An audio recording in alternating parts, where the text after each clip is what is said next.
তো আবারও উপস্থিত হলাম সিএসএস টিউটোরিয়াল 6 নিয়ে।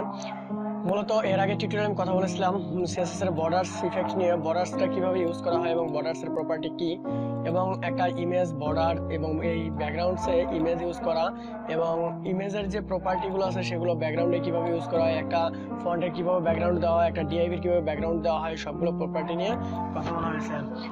তো মূলত আজকের টিউটোরিয়ালে আমরা কথা বলবো সিএসএস এর বর্ডারস নিয়ে, এবং এই বর্ডারসটা সবচেয়ে গুরুত্বপূর্ণ। আমরা যদি কোনো বাটন ইফেক্ট তৈরি করতে যাই তাহলে আমাদের বর্ডারসের প্রয়োজন হয়।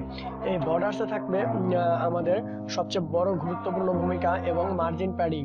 তো মার্জিন প্যাডিং আমরা নেক্সট টিউটোরিয়ালে কথা বলবো। তো আজকে আমরা মূলত কথা বলবো বর্ডারস নিয়ে। তো ভিউয়ার্স, কথা না বাড়িয়ে চলুন শুরু করা যাক। তার আগে কথা বলে নিই, আপনি যদি আমার চ্যানেলে নতুন থাকেন তো অবশ্যই সাবস্ক্রাইব করবেন, পাশে থাকা বেল বাটনটি অবশ্যই বাজিয়ে দিবেন। তো লেটস গো স্টার্ট ইট নাও। তো ফার্স্ট অফ অল আমরা আমাদের নোটপ্যাডে চলে যাব এবং এখানে আমাদের যে ফাইলটাতে আমরা কাজ করতেছিলাম সেই ফাইলটা থেকে index.html টাকে ওপেন করে নিব। তো ওপেন করে নিয়ে এটাকে আমরা কাজ শুরু করে দিব। তো কাজ করার জন্য তো আমরা এখানে ফার্স্ট অফ অল শুরু করে দিব। তো মূলত আমরা এখানে পি ট্যাগ দ্বারা শুরু করব। যদি একটা পি ট্যাগ নেওয়া হয় এবং এই পি ট্যাগের ভিতরে একটা ক্লাস ইউজ করব। তো এই ক্লাসটা হবে আমাদের কি, যে কালার আমরা প্রপার্টি ইউজ করব সেই প্রপার্টি অনুযায়ী আমাদের ক্লাসের নামটা ইউজ করব। তো প্রপার্টি যদি আমি কালার দিয়ে থাকি,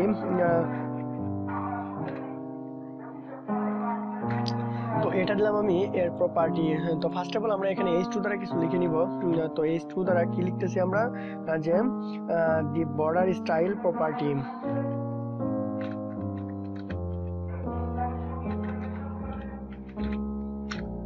বর্ডার স্টাইল প্রপার্টি।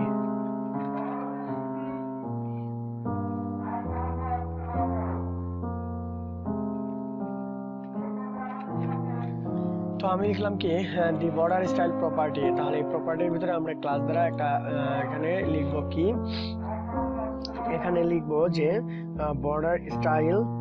আমরা এখানে যে কোনো কিছু লিখতে পারি, বা কালার আমরা দিলাম, দিয়ে লিখবো কি, যে এখানে দিব বর্ডার স্টাইল। বর্ডার স্টাইল ওকে। তো এই বর্ডার স্টাইলকে আমরা এখন এর বর্ডারটা ইউজ করব, যে আসলে এর বর্ডারটা কিভাবে ইউজ করা হয়। তো এটাকে কন্ট্রোল সি দ্বারা কপি করে নেবেন। কপি করে নিয়ে হেডারের ভিতরে আমরা মূলত সিএসএসটা ইউজ করব। তো সিএসএস ইউজ করার জন্য এখানে আমরা কি লিখব, স্টাইল লিখব। তো স্টাইলের ভিতরে আমরা আমাদের সিএসএস গুলো ইউজ করব। তো সিএসএস করার জন্য আমরা ক্লাস ইউজ করছি। ফার্স্ট অফ অল ধরবো পি কে। তো পি কে ধরার জন্য অবশ্যই আমাদের একটা পি ট্যাগ নিতে হবে। পি ডট ক্লাস নিয়েছি, তাহলে ক্লাসের জন্য অবশ্যই একটা ডট নিব। ডট নিয়ে আমাদের প্রপার্টি হবে কি, তো এর ভিতরে আমরা লিখতেছি কি, যে আমরা এর ভিতরে লিখবো হলো বর্ডার স্টাইল।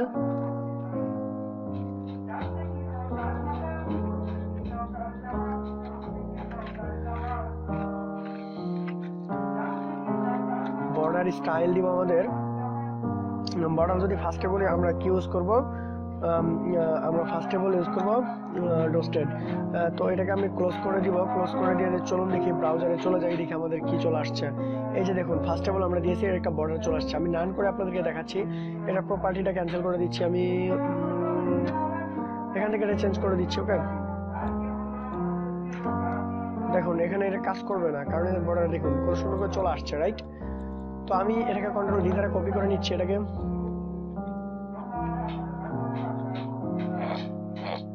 তো আমি এখানে ক্লাসগুলো শুধু চেঞ্জ করব, আর বাকি আদার্স আপনারা এখান থেকে চেঞ্জ করে শিখে নেবেন। আমি সময় শর্টকাট করে সবগুলো শেখাচ্ছি। ওকে, তো ফার্স্ট অফ অল আমরা এটাকে করলাম। তো দেখুন সবগুলোতে এরকম চলে আসছে, বিকজ আমাদের ক্লাস নামটা একই দেওয়া হয়েছে। তো এখানে আমরা ডিফারেন্ট ক্লাস নেমগুলো ইউজ করব।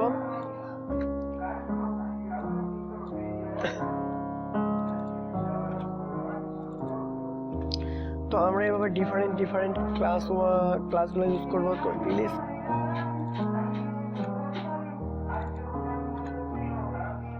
ওকে, এখন আমরা এখানে ডিফারেন্ট ক্লাস নেম ইউজ করব। তো দেখুন এখন আমরা আমাদের যে পজিশনে ছিল সেটা সেই পজিশনে চলে আসছে। এগুলোতে আমরা বর্ডার ইউজ করব, এগুলোতে সবগুলোতে বর্ডার ইফেক্ট ইউজ করব। তো বর্ডার ইফেক্ট ইউজ করার জন্য মূলত এখন আমরা এখানে একটা করে ক্লাস অ্যাড করব। তো এরপরে ক্লাস অ্যাড হচ্ছে, কোথায় গেল ডি,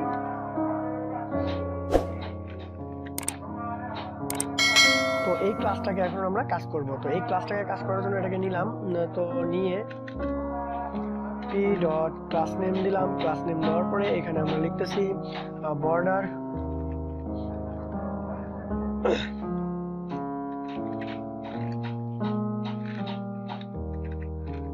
বর্ডার স্টাইল। তো বর্ডার স্টাইল আমরা এবার কি ইউজ করতেছি, বর্ডার ইউজ করতেছি ড্যাশেড। তো এই ড্যাশেড দ্বারা দেখা যাক আমাদের নেক্সটের বর্ডারটা কি রকম হচ্ছে। এই দেখুন এটা একটু ছোট ছোট, তো এটা আরেকটু বড় বড়। ওকে, সো নেক্সটটাতে আমরা ইউজ করব কি, নেক্সটটাতে আমরা ইউজ করব সলিড। তো সলিড ইউজ করব। তো সলিডের জন্য আমরা মূলত এখানে সলিডটাই দিয়ে দিব পি ট্যাগ। এখানে আমরা আগে একটা পি ট্যাগ নিব। জাস্ট এটাকে আমরা কপি করে ডুপ্লিকেট করতেছি, ডুপ্লিকেট করে এখানে শুধু আমি চেঞ্জ করে দিচ্ছি। এখানে আমি চেঞ্জ করে দিলাম সলিড। সো এখানে প্রপার্টিটা আমি চেঞ্জ করে দিলাম solid. Okay, just it enough নাও। তো নেক্সটটা আমাদের সলিড হয়ে গেছে। ওকে, সো আমরা একটা করে প্রপার্টি নিব, আমরা এখানে চেঞ্জ করব। ওকে, তো নেক্সটটা নিচ্ছি আমরা কি, নেক্সটটা দিব হচ্ছে হলো ডিবল।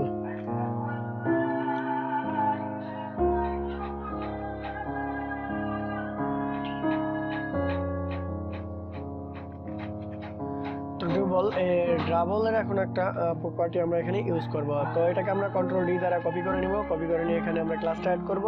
ক্লাসটা অ্যাড করে এখানে আমরা আমাদের প্রপার্টিটা অ্যাড করব। তো চলুন এখন দেখে যে নেক্সট আমারটা হয়ে গেছে, ডাবল হয়ে গেছে। তো আমরা ডাবল প্রপার্টি ইউজ করার কারণে অবশ্যই এটা ডাবল হয়ে গেছে। তো বুঝতে পারতেছেন বর্ডার ইফেক্টগুলো আমাদের কিভাবে কাজ করতেছে। তো মূলত এভাবেই প্রত্যেকটাতে বর্ডার দেওয়া হবে এবং বর্ডারগুলো খুব সুন্দরভাবে যদি উইথ দিয়ে দেই, ম্যাক্সিমাম একটা উইথ দিয়ে দিই যে এই পর্যন্ত আমার বর্ডারটা হবে, তো এই পর্যন্ত বর্ডারটা চলে আসবে। তো তারপরেরটা ক্লাস অ্যাড করি আমরা, তারপরেরটা ক্লাস অ্যাড করব।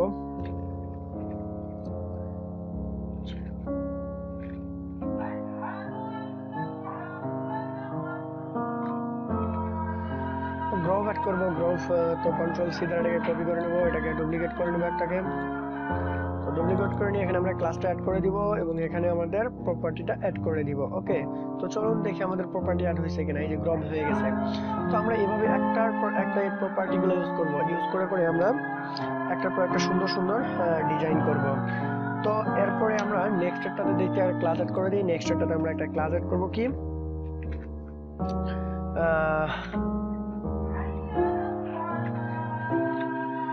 তো নেক্সটটাতে আমরা একটা ক্লাস অ্যাড করলাম।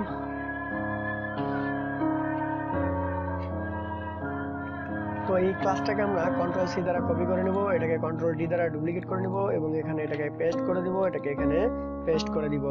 তো কন্ট্রোল এস দ্বারা সেভ করব। নেক্সট আমরা ব্রাউজারে যাব, এটা চলে আসছে। It's a very very nice.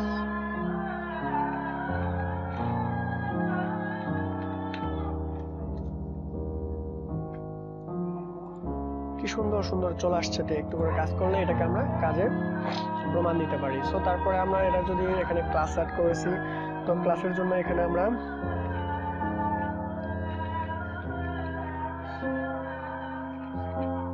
Insert use করব। তো ইনসার্ট ইউজ করার জন্য এখান থেকে আমরা কন্ট্রোল সি, এটাকে আমরা ডুপ্লিকেট করব। ডুপ্লিকেট করে এখানে আমরা এটাকে পেস্ট করব এবং এখানে প্রপার্টিটা চেঞ্জ করে দিব।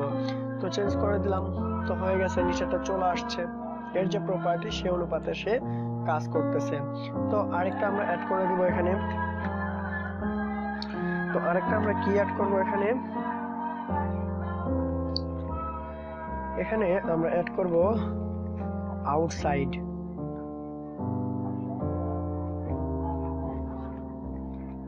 তো সুন্দরভাবে স্লোলি আপনাদেরকে দেখানোর সুবিধার্থে আমি স্লোলি কাজ করতেছি। তো আউটসাইড দিয়ে এটাকে কন্ট্রোল ডি দ্বারা ডুপ্লিকেট করে নিব। এখানে আমরা প্রপার্টিটা চেঞ্জ করে দিব। তো প্রপার্টি চেঞ্জ করে দিলে আমাদের আউটসাইডটা চলে আসবে। তো আমাদের আউটসাইডটা চলে আসবে।